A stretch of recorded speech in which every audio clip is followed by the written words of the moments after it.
The throne room of Zirath was built to make mortals feel small.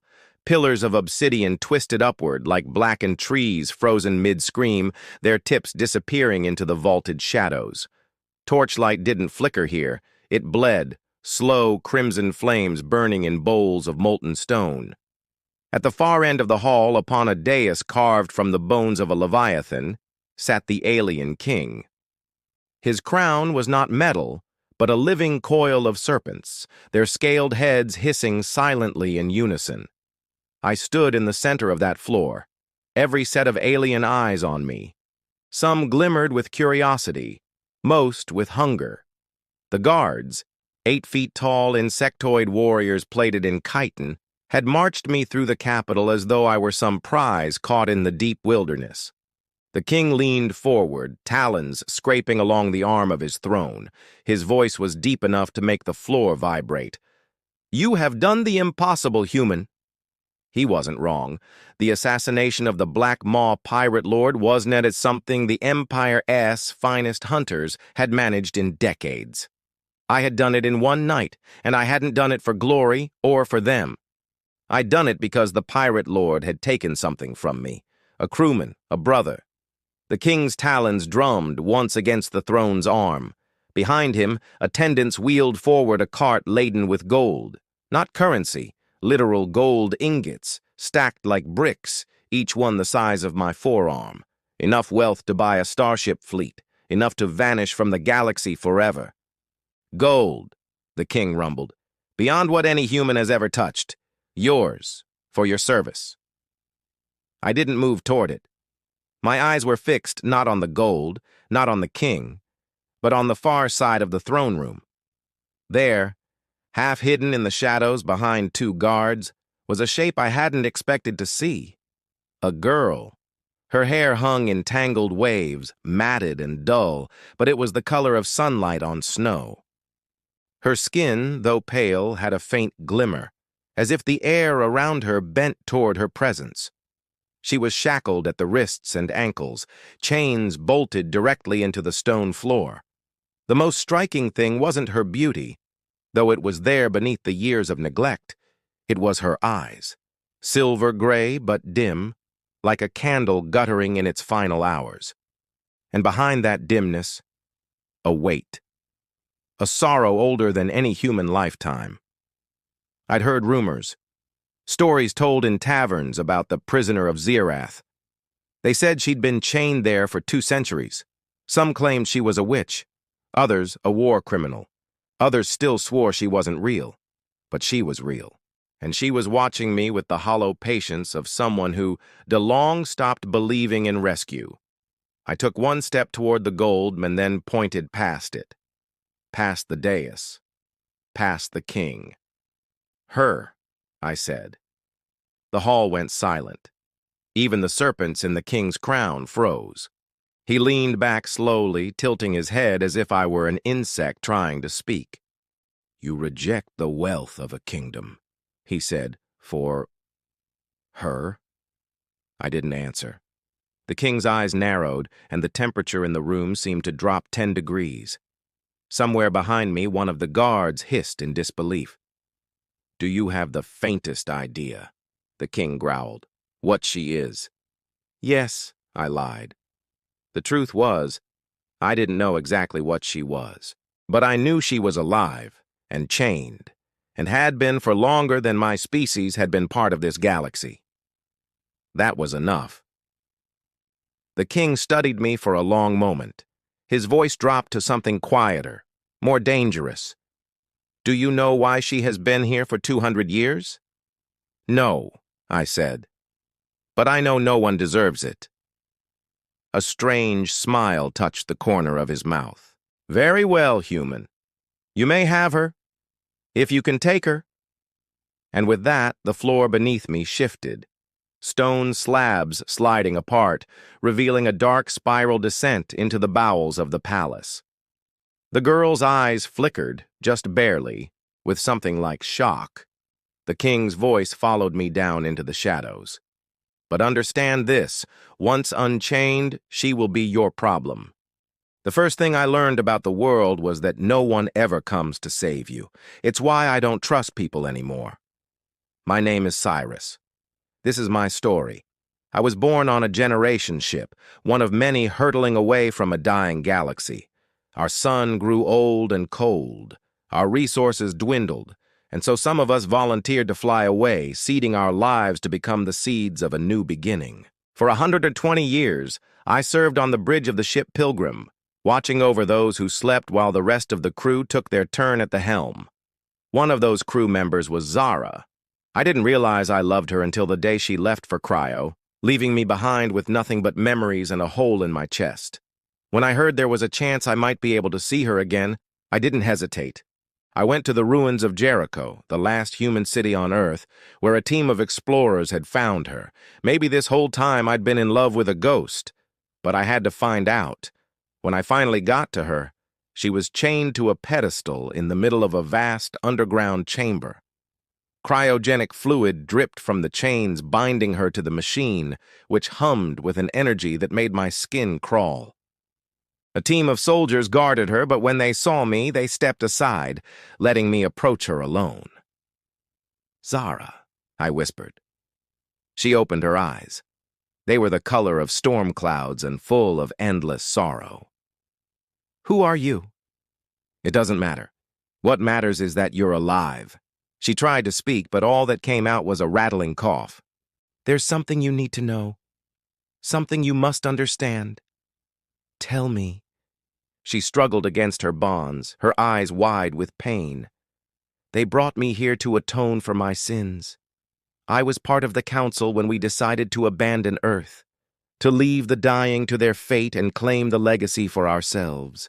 We divided the planets among us, sealing off the ones we didn't want with stasis fields so none could enter or leave. I was put in charge of this one, charged with watching over the sleepers until the time came for them to wake, but I let them die. I watched them die. And now, I'm paying for it." I reached out to touch her, but the moment my fingers grazed the stasis field, it flared, throwing me back. "That's not your fault," I said, scrambling to my feet. "You saved as many people as you could. You gave them a chance." "At what cost?" she whispered. "Is any of it worth it? After everything I've done, after everyone I've hurt, I deserve this. I deserve whatever punishment they have planned for me." "Then I'll help you escape." She laughed, a hollow, broken sound. "You don't understand. These stasis fields are the punishment. They're holding me here until the planet is dead, and once that's done, they'll bring me to the void. Don't you get it? If they exiled me to watch over this wasteland, it's because they wanted me dead, and they will stop at nothing to make sure I am. Then I won't let them." As soon as I said it, I knew I was in too deep. I should have just walked away. Let her rot in her prison if that's what she wanted, because the longer I stayed, the more the truth became clear. The expedition team hadn't discovered Zara. She'd been here all along, waiting for me. I stood on the bridge of the Pilgrim, staring out at the star-strewn void. Beside me, Zara slept, her breathing shallow and slow. The stasis field was gone, but the chains remained, anchoring her to the ship. The exploration team had arrived back on the ship moments before, carrying her with them and bringing me this news. The stasis field protecting the Earth was failing. Soon, the explorers would have to abandon ship and find a new home. There were only two options left: leave Zara behind or take her with them. In the end, they chose her. They chose to trust the girl who betrayed her entire species over the woman who sacrificed everything to save theirs. So yeah, the prophecy may have been averted, but at what cost? She may have been right all along. We may be better off without her. Because if there's one thing I've learned, it's this: people will always choose hope over the truth, and sometimes the truth will find you anyway. She took my hand, and in that instant I knew two things. The first was that whoever Serenia used to be, she was beautiful. Even after 2 centuries trapped in this obsidian prison, something about her commanded respect and drew the eye. The second thing I knew was that we had bigger problems. The moment that plasma charge detonated, the whispers intensified. They were coming from everywhere and nowhere, weaving together into a tapestry of sound that threatened to unravel my mind.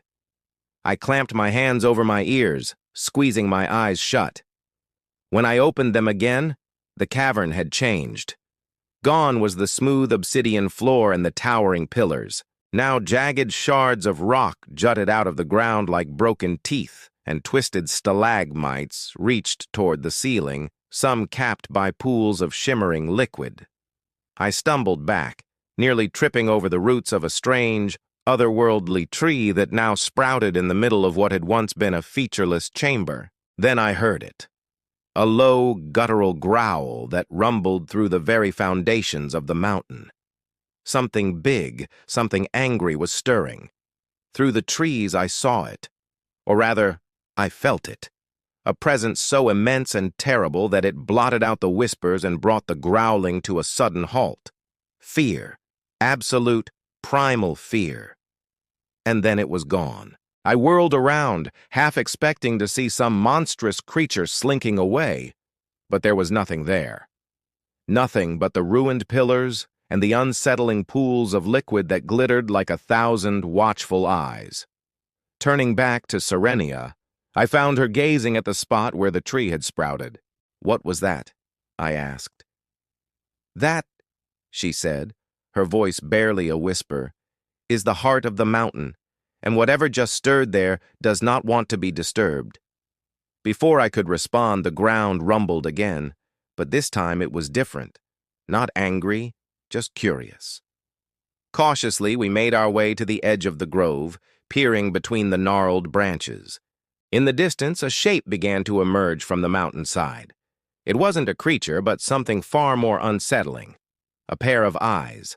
Vast, fathomless pools of liquid gold that seemed to swallow all light and reflection.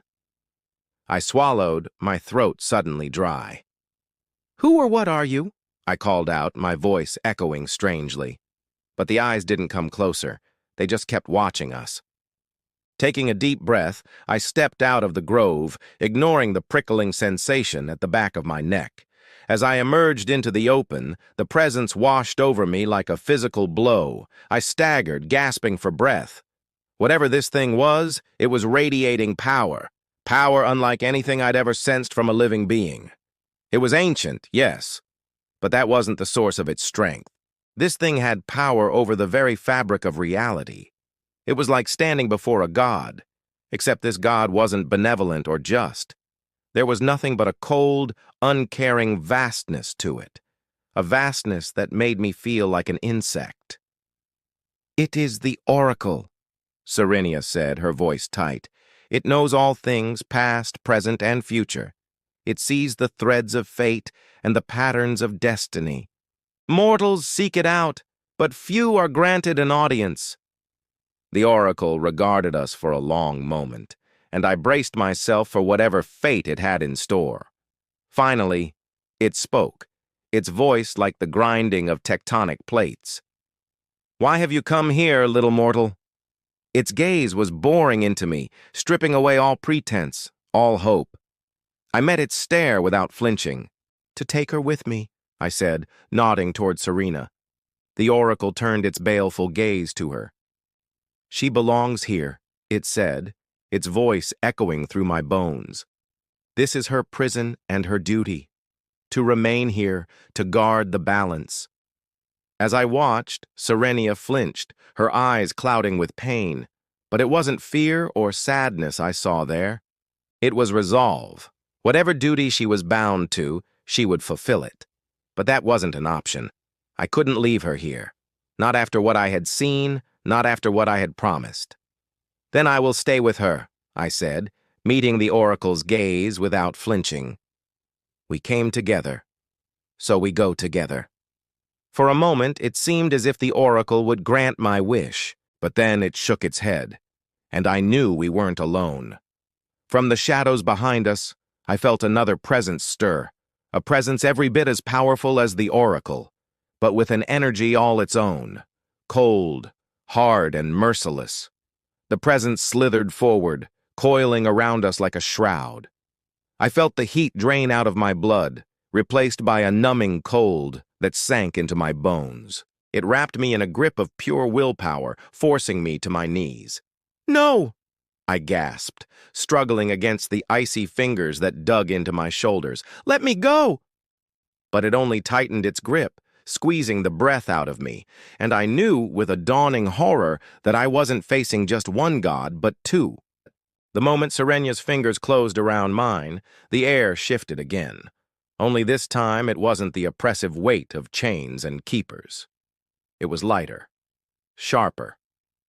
She inhaled slowly, as if tasting freedom, then straightened. The glow in her eyes returned in a rush, silver light flickering like storm-lit seas. For a heartbeat, I thought she might collapse. Instead, the floor trembled. "Move," she said. Her voice had lost the dryness, replaced by a command that brooked no hesitation. We ran. The spiral stairs loomed ahead, winding upward into the black. I could already hear the distant clang of armored boots echoing down from above. The king hadn't wasted time. Halfway up, a shockwave slammed into the stairwell, sending dust and chunks of stone raining down. Serenya grabbed my arm and pulled me tight against the wall just as a section of the steps above us exploded inward. A hulking silhouette stepped through the smoke, 8 feet of alien muscle wrapped in segmented obsidian armor. Its eyes burned the same crimson as the chains had, a royal enforcer. It came at us with a halberd as tall as I was. The first swing tore through the stone railing, sending fragments clattering into the abyss. The second would have split me from shoulder to hip if Serenya hadn't moved. She didn't touch the weapon. She didn't even touch the enforcer. She just looked at it, eyes locking with its crimson gaze, and the giant froze mid-strike. The halberd trembled in its hands. "Go!" she said through gritted teeth. "I can't hold him for long." I didn't argue. We bolted past, the enforcer's massive head turning slowly to follow us, but its body locked in place as if caught in invisible ice. By the time we reached the upper hall, my lungs burned. Serenya's steps didn't falter, but I could see the effort in the tension of her jaw. The palace above was chaos. Guards flooded in from every direction, their insectoid forms clicking and hissing commands. Somewhere deeper inside, a horn sounded, low, resonant, meant to call the city to arms. The alien king stood at the far end of the hall, flanked by 2 more enforcers. His serpentine crown writhed with agitation. "You!" he hissed, voice carrying over the din. "Do you have any idea what you've unleashed, human?" "Yeah," I said, "a woman who's sick of your throne room decor." He didn't smile. "You think you've saved her? You think she will thank you? She is a storm chained for good reason.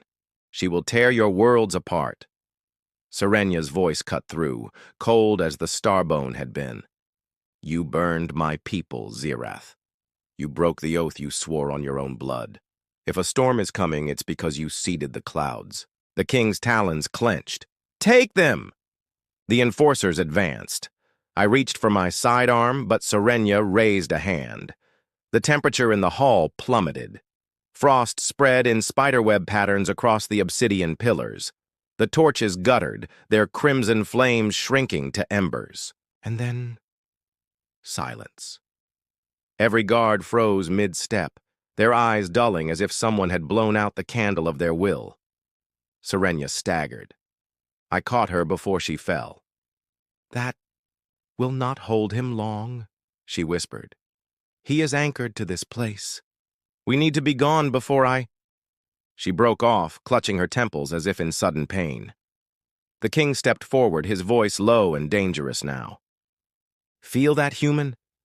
The bond between us. I put my mark on her soul 2 centuries ago. You cannot take her without taking me." My mind was already racing. We couldn't fight our way through the entire palace, not with her drained, and not with me running low on munitions, which left one option: get out fast and get far. I pulled a small transmitter from my belt and thumbed it on. "Ship, this is Vega. Lock onto my signal and prep for a hot pickup." The king's eyes narrowed. Run, little human. Run as far as you can. She will bring ruin to whatever you love. I didn't answer. We turned and sprinted for the palace gates, the sound of pursuit already swelling behind us.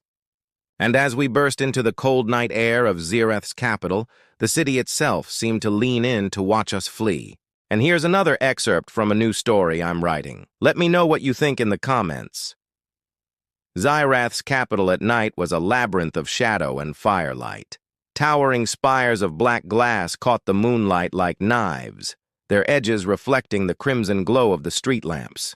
The air was thick with the scent of burning oil and the distant thrum of engines. We sprinted down a narrow causeway that wound between two massive market structures, Serenya's bare feet silent against the stone.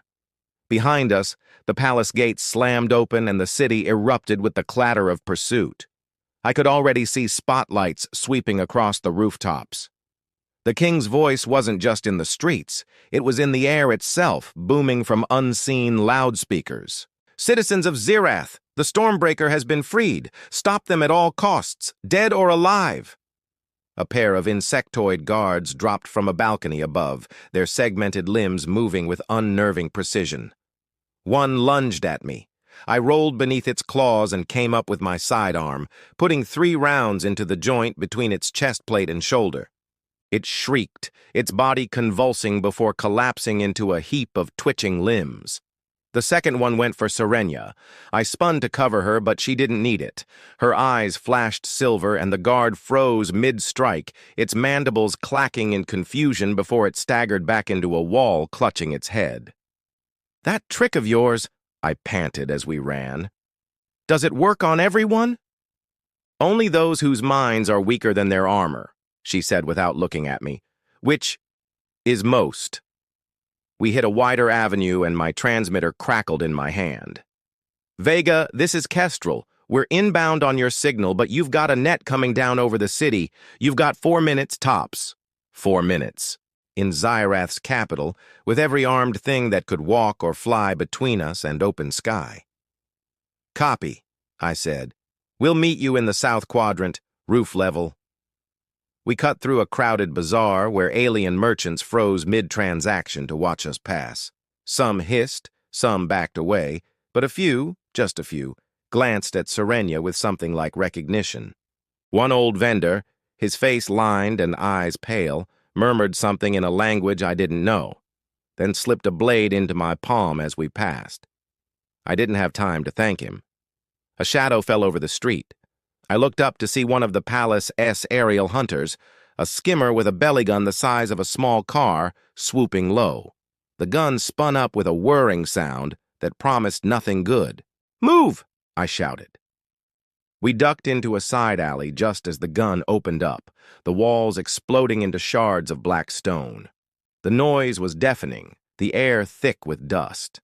When the barrage stopped, we emerged into another narrow street that led upward toward a cluster of rooftops. I could see the faint glimmer of my ship's running lights beyond them. Hope flared in my chest, too soon. A figure stepped into our path. Not a guard, not an enforcer, the king himself. Up close, he was taller than I'd realized. Easily 9 feet, his frame both lean and coiled with muscle. The serpents in his crown hissed in perfect unison, their eyes burning like molten gold. "You think you can steal from me and walk into the sky?" His voice was low now, intimate, like the whisper of a knife before it cuts. I leveled my weapon. "That's the idea." He didn't even glance at the gun. Instead, his gaze shifted to Serenya. 2 centuries, Stormbreaker. 2 centuries in chains. And you still do not understand. You are not free. You are mine. Her silver eyes met his, and for a heartbeat, the street went utterly silent. Even the wind stopped. I could feel something building in the air between them, like the charged stillness before a lightning strike. When she spoke, her voice carried a weight that made my knees want to buckle. "No," she said, "I am his." Before the king could react, she grabbed my wrist and pulled me into motion. The world seemed to blur around us. The next instant, we were 20 meters up, standing on the edge of a rooftop, the king's furious roar echoing below. She'd jumped us? Moved us without moving? I didn't have time to ask. The Kestrel's floodlights swept over the roof. The ship's side hatch slid open. We were almost there, and then something massive and winged dropped from the sky between us and the ship. Okay, so what's happening here? Well, Vega and Serenia, they just managed to escape the king, but this huge, genetically modified bird thing or soul hunter has followed them from the planet they just left in order to retrieve Serena. And so they are running away from it across the rooftop of this building. And there's a lot of tension. You know, I think most writers will have that kind of built into their story. Like if you have two characters who are trying to get away from something, then there's automatically some suspense. Because if they don't get away, if they don't escape this thing, then they die. But beyond that, I want to add another layer of tension by making this creature not just a monster, right? It's not just a genetically modified animal that's hunting them. It's actually wearing flesh. It's actually a war machine. So I wanted to write it in such a way that it felt both animalistic and also very mechanical. And you can see that in lines like, its wings stretched wider than the rooftop itself, membranes rippling with iridescent blues and blacks. Armor plates were grafted into its shoulders and spine, each one etched with glowing sigils. So it's not just this organic creature, it's also this biomechanical horror, and then we get to the eyes. This is really important. Eyes are the windows to the soul, right? They show what's inside. And I wanted to show that this thing is intelligent. So I wrote, its head was reptilian, but its eyes were intelligent, aware, and locked on Serenia with something deeper than hunger. Then the creature speaks into my head rather than my ears. And that shows how it's intelligent. It can communicate mentally. It's not just growling or anything, it's actually speaking to me. Oh, and I forgot to mention, this is all happening in the third-person, limited point of view of Vega. So I have access to his thoughts and feelings, so we get to see him process this information as well. So he's realizing, oh my God, this thing is super intelligent. He's also realizing that this thing isn't just here to kill him or capture him, it's actually after Serenia. There's a specific reason why it's targeting her, and he doesn't know what that reason is yet. Another piece of tension that I added was the fact that the soul hunter is fighting something invisible. You know, it can sense something coming from Serene, but it can't quite grab it. And what that is, of course, is her magic. She's basically using her magic to repel it. She's scaring it away, but it's still coming at her. And that adds a little bit more danger because Vega thinks, oh no, this thing is relentless. Like it will not stop coming at us until one of us dies. But really, it's just Serene's magic. It's her power that's repelling this thing. Of course, Vega doesn't know that. He's just seeing this thing relentlessly attacking them, and that leads to this final line. He realizes that the king had tied her existence to this creature somehow, so he doesn't know what that means. Is it like a soul bond? Does killing the creature mean that she dies? Does killing the creature mean that it explodes and kills everything nearby? What does it mean? He doesn't know, but he suspects that there's some kind of consequence to killing this thing. So now he's got even more incentive to try to stop it. I hope this breakdown helps you with your writing. If you have any questions, leave them in the comments below, and I'll try to answer them as best I can. Also, don't forget to share your work on social media using the hashtag. And until next time, happy writing. Who knew vampires could fly? Let's get started. The chains screamed as they gave way. It wasn't a clean break. The ancient alien metal resisted until the very last moment, vibrating through my bones as if furious that its 2-century vigil had ended. When it finally snapped, the sound echoed through the throne room like a gunshot, silencing even the distant hum of the city outside. The girl didn't move at first. Her wrists were raw where the manacles had cut into her. Her breathing was shallow, almost tentative, as if she didn't believe she could actually fill her lungs without the weight pulling her down. She looked at me, no, through me, as though she was staring at something far beyond the here and now.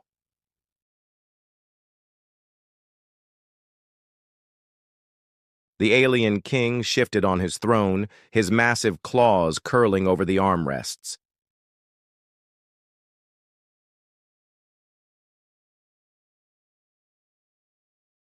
He glanced at the piles of gold, the crystal weaponry, the priceless artifacts, all untouched. "Do you understand what you are asking?" I turned toward him. "I understand enough. I don't want your gold." The gold would have been worthless to me anyway. It wasn't about wealth.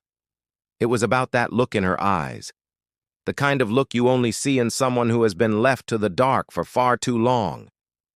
"You are a fool, human," the king growled. "That girl has been here since before your species learned to walk upright. She is not... She's alive." I cut him off. "That's enough." He stared at me for a long, unreadable moment, then leaned back with a deep, rumbling laugh. "Very well. Take her. But know this. She carries a curse older than your bloodline. It will cling to you as it clung to her." I didn't respond. I'd seen curses before.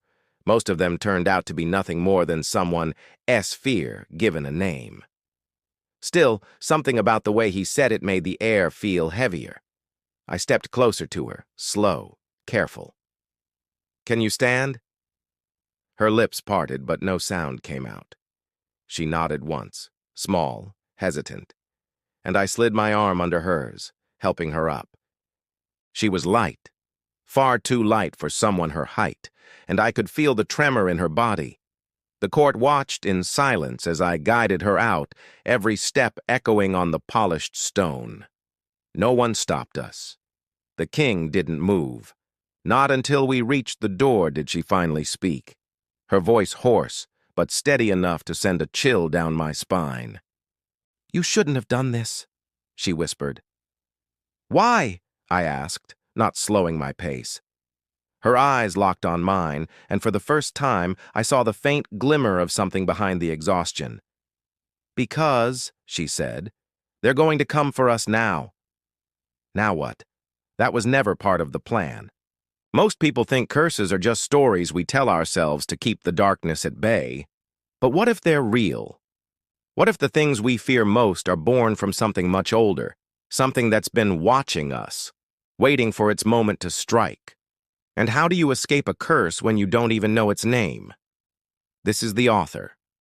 I hope you enjoyed this Morbidola exclusive short story. If you did, please leave a like and a comment. And don't forget to subscribe so you won't miss any new stories or podcasts.